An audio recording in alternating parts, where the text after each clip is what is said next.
स्वामी चरित्र सारामृत अध्याय दुसरा. श्री गणेशाय नमः. कामना धरुणी जे भजती होय त्यांची मनोरथ पूर्ती. तैसीसी निष्काम भक्ताप्रती कैवल्य प्राप्ती होत असे.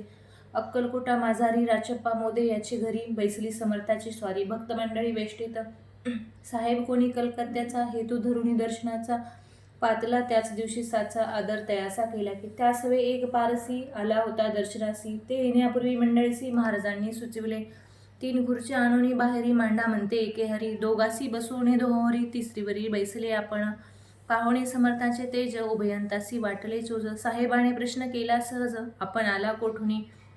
स्वामींनी हास्यमुख करुणी उत्तर दिले तया लागुनी. आम्ही कर्दळी वनातुनी प्रथमारंभी निघालो. मग पाहिले कलकत्ता शहर दुसरी नगरी देखिली अपूर्व. बांगलादेश समग्र आम्ही असे पाहिले. घेतले कालीचे दर्शन पाहिले गंगा तटाक पावन. नाना तीर्थे हिंडून हरिद्वाराप्रती गेलो. पुढे पाहिले केदारेश्वर हिंडलो तेथे समग्र.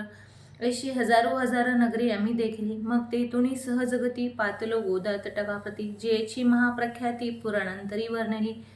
केले गोदावरीचे स्नान स्थळे पाहिली परम पावन. काही दिवस फैरून हैदराबादेसी पातलो. येऊनी या मंगळवेढ्यास बहुत दिवस केला वास. मग येऊनी पंढरपुरास स्वेच्छेने तेथे राहिलो.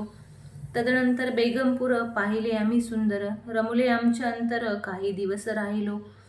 तेथोनी स्वेच्छेने केवळ मग पाहिले मोहळ. देश हिंडोणी सकळ सोलापुरी पातलो. तेथे आम्ही काही महिने वास केला स्वेच्छेने. अक्कलकोटाप्रती येणे तेथोनी या झाले.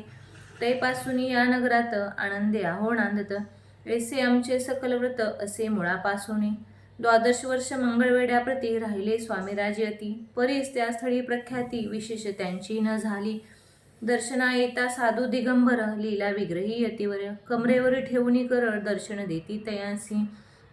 इति श्री स्वामी चरित्र सारामृत